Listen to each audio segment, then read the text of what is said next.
Inaasahang makatulong para makatipid sa bill sa kuryente ang ikinabit na daan-daang solar panels sa mga gusali ng lokal na pamahalaan ng Quezon City.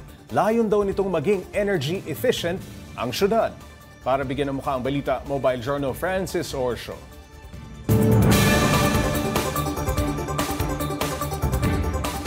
Sa simpleng pagkonsumo sa kuryente, may epekto na agad yan sa mundo dahil sa tinatawag na greenhouse gas effect. Kaya may lokal na pamahalaang gusto itong solusyonan sa pamamagitan ng renewable energy.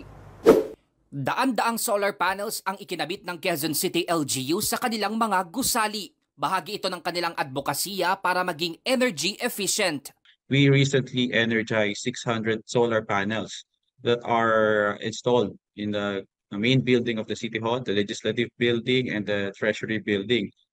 These can actually produce 200 kilowatt peak of electricity based from the solar energy source. Batay sa 2019 report ng United Nations, greenhouse gas emissions ang may pinakamalaking ambag sa lumalalang climate change. Isa sa dahilan ng pagtaas ng greenhouse gases ay ang energy production. Karaniwang nakadepende kasi sa fossil fuel ang paglikha ng kuryente na maituturing non-renewable energy. At dahil sa paglalagay ng daan-daang solar panels sa City Hall, makakabawas na ito ng 130 tons annual carbon footprint na nalilikha ng syudad. Ang good news pa rito, makakatipid lang naman ang mga gusali ng 1.5 million pesos na singil sa kuryente kada taon. Malaking tulong yung savings dito sa renewable energy. Yung 1.5 million savings annually from that fund alone, estimated we can fix around 3 to 4 health centers and equivalent to 5 to 6 daycare centers.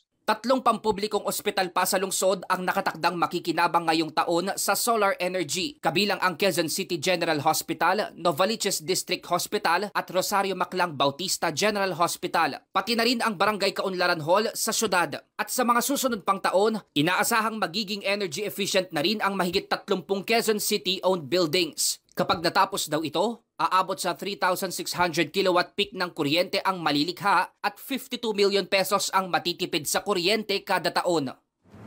Paliwanag pa ng Quezon City LGU, meron silang tinatawag na net metering agreement sa Meralco bilang power distributor, kung saan ang sobrang kuryenteng malilikha mula sa solar panels ay ibebenta sa Meralco na makakatulong naman para madagdagan ang supply sa power grid. Mobile Journalist Francis Orsio po, hatid ang mukha ng balita.